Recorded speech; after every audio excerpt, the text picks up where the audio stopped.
for homes and businesses. Call them today at 708-889-5600. Now, from the Signature Bank Studios. This is Chicago's Morning Answer with Dan Proft on AM 560. The Answer.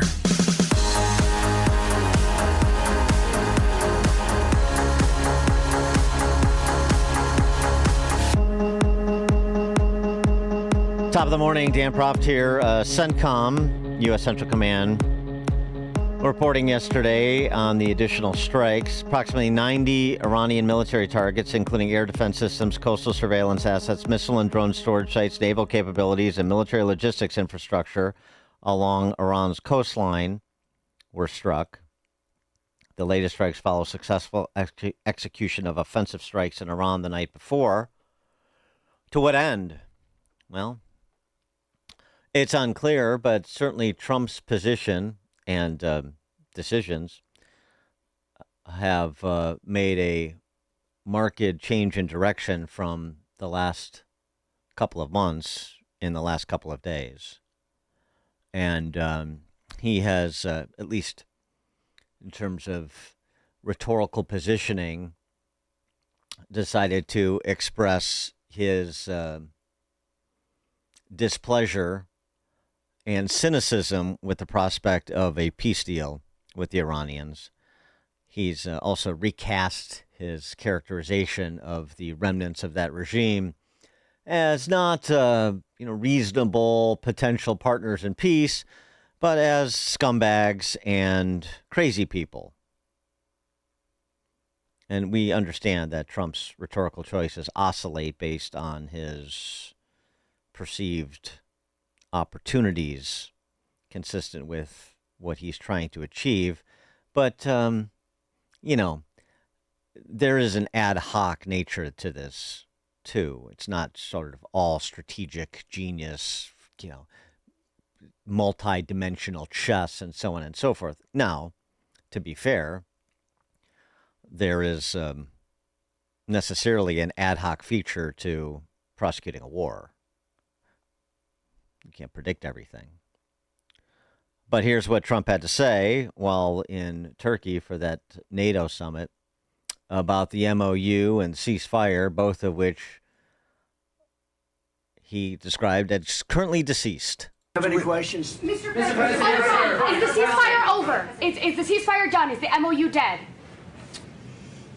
It's a very interesting question. To me, I think it's over. I don't want to deal with them anymore. They're scum. You know what scum is? They're scum. They're sick people. They're led by sick people. And they're vicious, violent people. And if they had a nuclear weapon, they'd use it. As far as I'm concerned, it's over. I'll speak to our negotiators. They want to negotiate. They're good people. Steve Witkoff, Jared Kushner. But they have to come back to me. As far as I'm concerned, it's just a waste of time dealing with them. They're liars. We make a deal. And if I make a deal with him, we have a deal. And he goes out, he talks. We make a deal. Everyone's agreed. No nuclear weapon. We make a deal. They go outside, talk to the press. They say, we never even talked about it.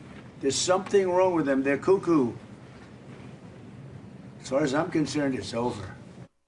They're cuckoo.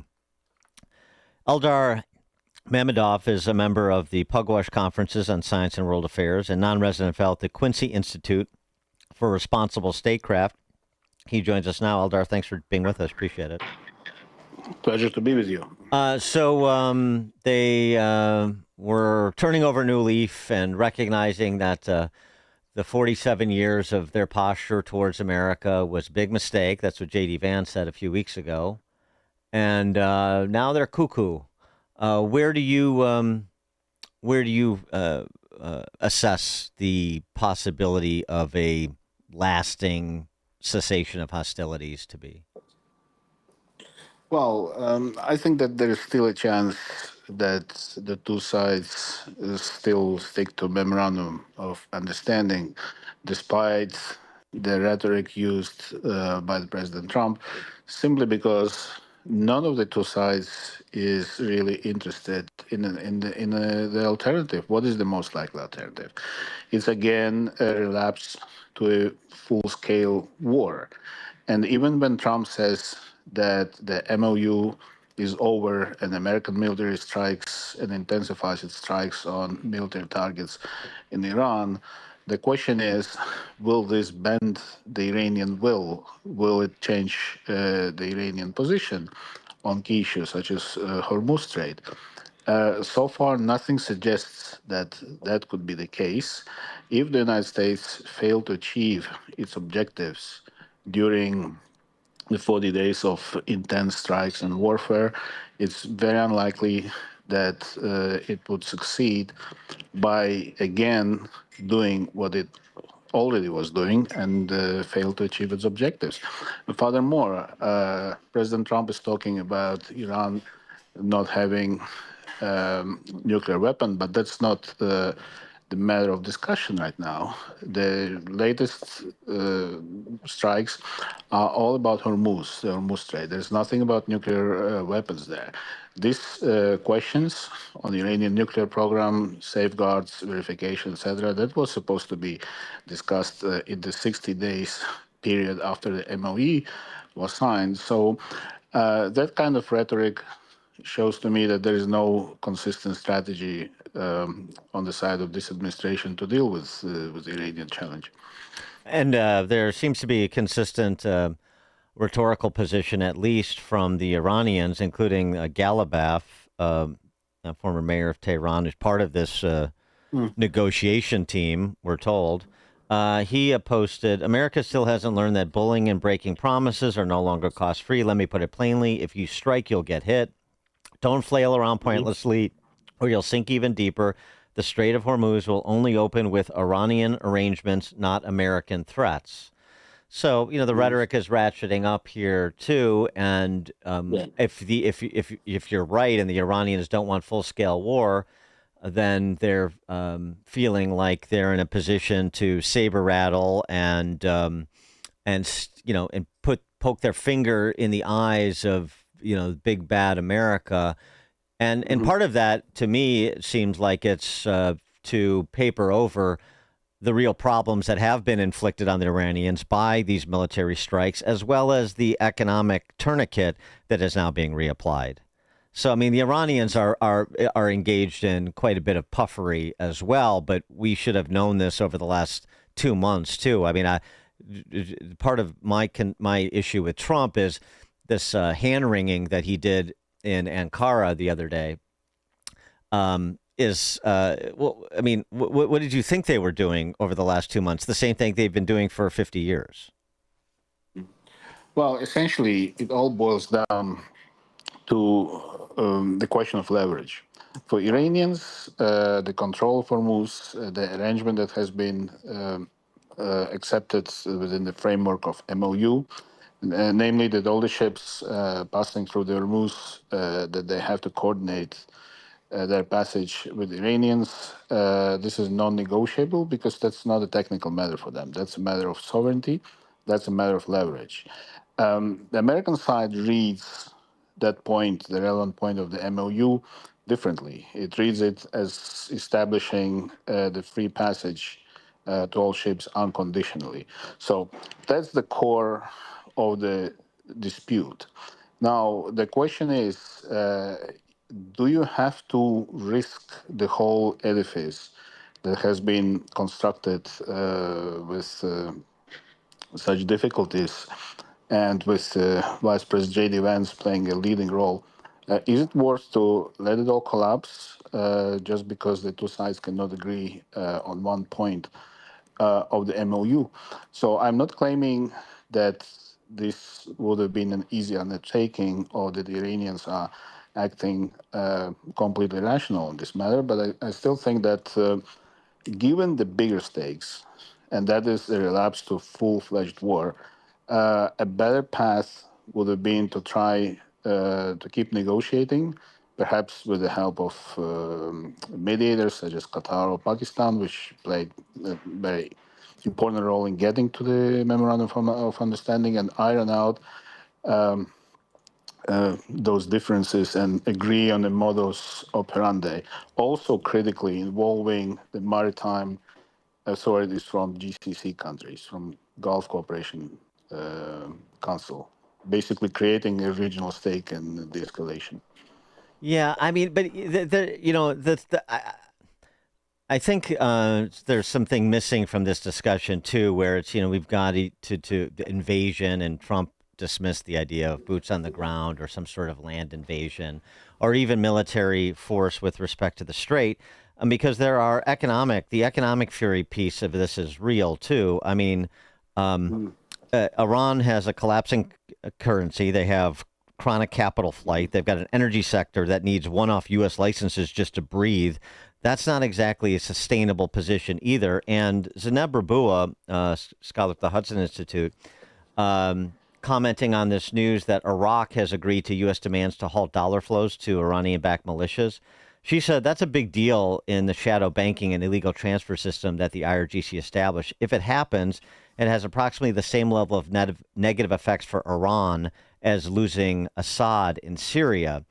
And, there are other options on the economic fury front, too, that are being argued, including at a former U.S. Treasury official who said, look, the U.S. should sanction banks that enable Iran, not just the front companies they serve.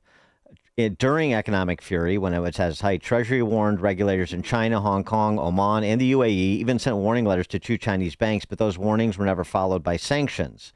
And he talks about specific banks from in China in particular that the U.S. could go after. So my point is to say that you have the economic noose tightening again, and there are more tools economically that put the Iranians in an even more precarious position economically, which, frankly, is something that you could have this sort of faux stasis that we've had over the last several weeks while these negotiations were going on for months, and really wait out the Iranian regime and see if you create the economic conditions for what you see if you can do through economic sanctions what you don't want to do through a military force.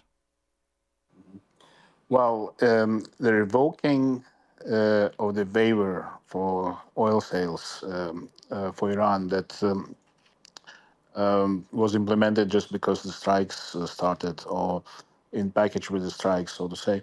So that exactly a kind of step that lessens the incentives on the Iranian side to come to a deal with the United States. Because if the sanctions, if the waivers for the sanctions can be revoked so expeditiously, then what leverage does the United States have?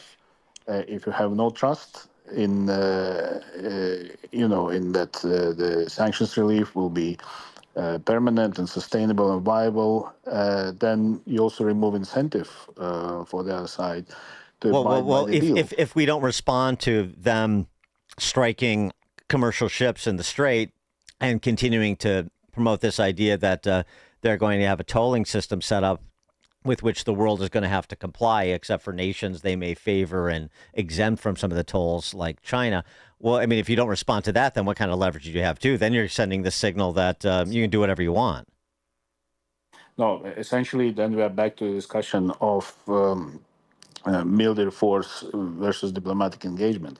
I think that the military force, that's the point that I made from the outset, that has been tried, and it clearly didn't achieve its objective. So, well, it's been tried. It's been tried in a limited fashion through airstrikes and a blockade. But what's left? The ground troops in Iran. I don't think there is particularly high appetite in the United States. No, I agree. For invading a country 4 times Iraq's size.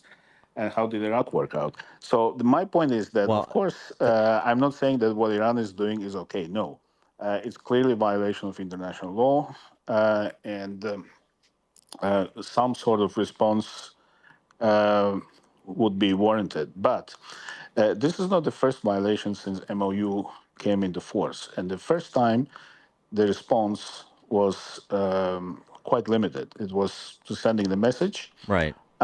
This time, it's far bigger, and coupled with the revoking of the sanctions waiver, And the statement by President Trump that the MOU is over as far as he's concerned, this is far more serious situation. It has far more potential for escalation. That's what I'm worried about. And then we are back to the drawing board. Well, I mean, I mean, I agree with that concern, but I guess my point is to say, okay, so not military invasion, which I agree, that seems to be off the table, and probably should be. But you're suggesting that the economic sanctions that I was just discussing that deleverages America. There needs to be, but you say there needs to be some sort of policy response to a violation of the international law, like the violations Iran is committing in the Strait. So if it's not military and it's not economic, then what should be the response to those violations that's not deleveraging? I think that the first reaction when the first violations happened, that was enough. There's no need to escalate further. And the core issue is the lack of trust. Why Iranians are doing these things? Not just because they are completely irrational. They're doing this because they care about establishing a principle that whichever vessel passes through those waters, they coordinate it with Tehran. This is the way they interpret MOU. I'm not saying this is the only possible interpretation. It's just I'm reflecting their thinking. And for them, having that leverage, that perceived leverage today in their hands is apparently much more valuable than a promise of future American sanctions relief, investment, what have you, in the future. And frankly, again, I'm not saying I completely agree with that position. It's not my place to agree or not. But the experience of their dealings with the United States for the past 50 years doesn't invite too much optimism and too much trust in terms of U.S. Fulfilling its commitments. I understand that the American side also has very legitimate, very valid concerns regarding Iranian policies over the past 50 years almost. But those grievances are mutual. Both sides have a lot to call out the other one on, and that's the crux of the matter. There's no trust, and therefore both sides they just stick to their leverage. And does the response we saw this week from the Saudis, since one of their carriers was one of the ones targeted by the Iranians, you know, the Saudis and some of the other Gulf states that are not spoiling for continued hostilities, but maybe getting sufficiently annoyed by the Iranians that they want to participate in more substantial ways, including militarily, including with things like the blockade or dealing with tolling in the Strait, if that's the path that the Iranians attempt to take. Does that change the dynamic at all? The possible Gulf states deciding that we really need to do something more substantial than we're doing in conjunction with the United States here, because this dynamic is not something that we want to persist for an extended period of time, and so it's necessarily going to require our further engagement. Well, the experience of the war has certainly shown that the GCC countries they are not very eager to be, playing for one of the sides. What Saudi Arabia and other countries most care about is stability and security, and what they need is, proper conditions for their own economic development and reforms. They have very ambitious plans in that regard, which is why all of these countries, and some of them actually, such as Saudi Arabia until recently and United Arab Emirates, they have very complicated relationship with Tehran. They're not friends of Iranian regime at all. Right. And yet they were fully cognizant of the destructive potential this war would bring up to them. And this is the reason why they were so actively lobbying the Trump administration to desist from that plan. So now they are in the situation when they are subjected to Iranian retaliatory strikes.